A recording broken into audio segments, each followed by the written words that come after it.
So it is time for SoFi's earnings call.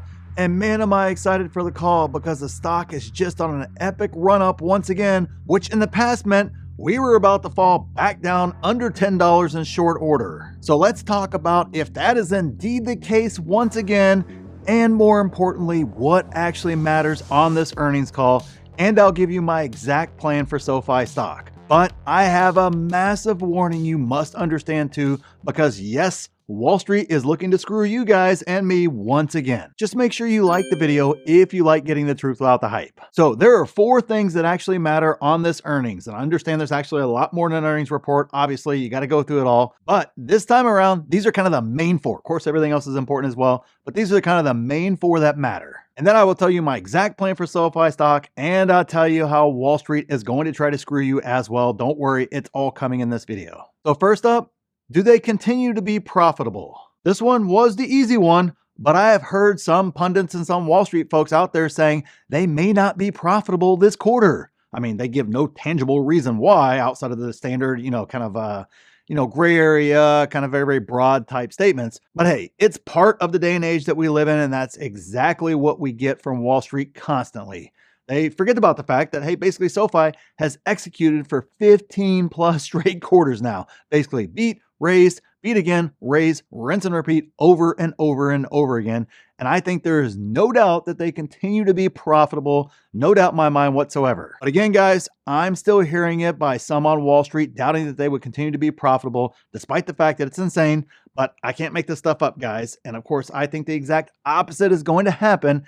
And those that are doubting SoFi are going to get crushed in the end. So that's the first hurdle, which leads perfectly into number 2. And that is, will they continue the beat and raise strategy? SoFi has had great earnings performance every single time for over 2 years now and have essentially beat and raised almost every single time. But this time around, Wall Street ran it way up into earnings. So the beat and raise strategy might not continue to push the stock to the moon. They basically need to blow it out of the water earnings-wise to kind of keep the momentum going and, of course, make those raises kind of through the roof as well. If they don't, the stock might likely tank once again.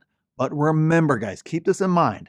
That is to your advantage. If you've done a valuation, you are disciplined, and you understand what you own, that won't bother you at all. It is exactly why when this happened last year, repeatedly it felt like, I bought SoFi over 10 times in the $6 and $7 range just last year. Never mind the other times that we bought in the $6 and $7 range and even down the $4 and $5 range a couple of years ago. That is what planning, doing your due diligence, and valuations get you. What you have to learn those, it is critical. And if you don't know how and you want to learn how, and see when I buy SoFi stock next in real time, the earnings flash sale is live where you get to see those buys, you get the free courses, free coaching, you get to listen to the earnings calls with me and a lot more, guys. It's the pinned comment down there. I'll give you more information at the end because we need to talk about this next point because it is massive. I mean, just massive for SoFi stock. So number 3, do we see significant growth in financial services and tech platforms? Guys, I cannot emphasize this enough. This is the key to the bull case for SoFi. If these grow and outpace lending, we will get more of that fintech multiple. If not, and they kind of stall and it kind of slows down, that puts us a lot closer to that kind of bank multiple there. And there's a big difference between a bank multiple and a fintech multiple. We need both the tech platform and the financial services to continue to move up and continue to crush it and continue to take over a good chunk of the business. So that way it can command that type of multiple, that more fintech type multiple. So basically we need that number to continue growing towards that 50% point for SoFi to basically ensure that we are able to command that multiple that is closer to fintech than to banking. But we got to see that continued growth. It has to continue to move forward. And number 4, what is the formal guidance for 2025 and 2026? Now, this time of year, this is always the key for almost every single company that's going to give us 2025 guidance and 2026 guidance. What is the 2025 outlook for SoFi? What challenges does the management team see? What growth opportunities do they see?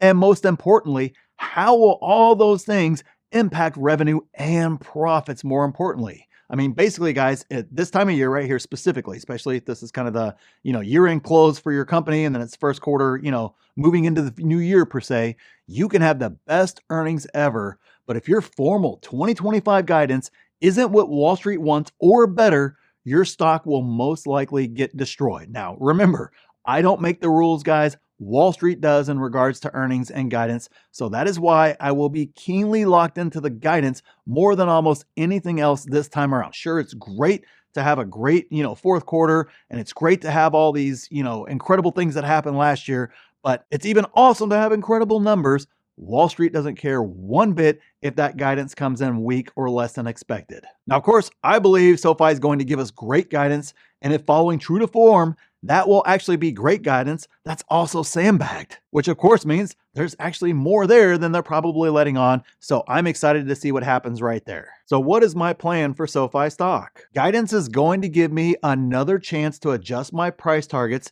if the numbers warrant it that they give on guidance. And great guidance means there's still plenty of room for SoFi stock to see a justifiable run in the stock. Now, I'm not talking about the ridiculous, $70, $55, $120, whatever. All that trash that's out there right now, that's not what I'm talking about at all. I'm talking about a tangible run backed by earnings, which is exactly what I love to see. It's my second favorite to great guidance, great earnings, great fundamentals, but Wall Street beats it down instead. But if the guidance is weak and it still runs, guess what, guys? That's a hype run, and I would be extra cautious of any run that takes place like that because I would know the fundamentals won't be there to support that hype run.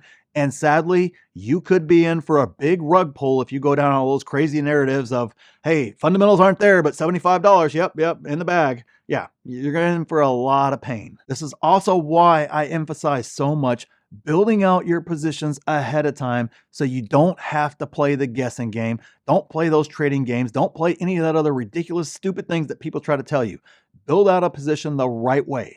Now, I personally have a full position that I already built out in 2022 and 2023, and now I am well into bonus shares now, basically back into 2023, all the way through 2024, and here we are into 2025. All those shares that I bought and will buy are all bonus shares. I'm going to continue to strategically add at my price targets as long as they continue to execute, which I have no doubt about whatsoever. Can't really give you a price target yet since I don't have the guidance yet in regards to this earnings. So we got to kind of wait until Noto lets us know what's happening next, what he's looking at 2025 and 2026, and then I can adjust all my numbers from there. But of course, Wall Street may have other plans regardless of what the numbers and the guidance are. So let's get to the warning next because you got to understand this. So here's the one warning I have, and it has been my biggest concern with SoFi from the start. Before I ever invested $1 into SoFi, it was my biggest concern for SoFi. And that is Wall Street, regardless of how everything shakes out, they still treat it like a bank and gives it more of a bank multiple instead of more of a fintech multiple, or at least in between. Now, don't yell at me, guys. You can yell at Wall Street all you want to. It's not my call. I think in the end, they get a hybrid multiple. Not quite fintech, but not a bank either. But keep in mind, fair or not, right or wrong, it doesn't matter one bit. Here is the truth. Wall Street determines this. Not me, not you, not your favorite YouTubers, not anybody else. So you must be prepared for that. I know my members are prepared as I have laid out the entire 2-year bull and bear case for SoFi stock, where I show you exactly what happens to SoFi stock if Wall Street decides to treat it like a bank. And of course, obviously what happens is they decide to treat it like a full fintech multiple as well, which you can get access to that if you take advantage of the earnings flash sale that's going on right now. Or in addition to that, you get direct access to me anytime you want. You get 5 free courses. We got free coaching. You get to be a part of the best 6, 7, and 8-figure Discord out there. See my complete watch list with price targets, all my buy and sell alerts in real time, tons of exclusive videos that don't ever make to see the light of day here on YouTube, and a lot more. Make sure you check out the pinned comment and see if a membership's right for you before the earnings flash sale ends. And click here to see exactly what I'm buying in this market, and click here to see my exact plan for this market. So thanks for watching, and we'll see you in the next one.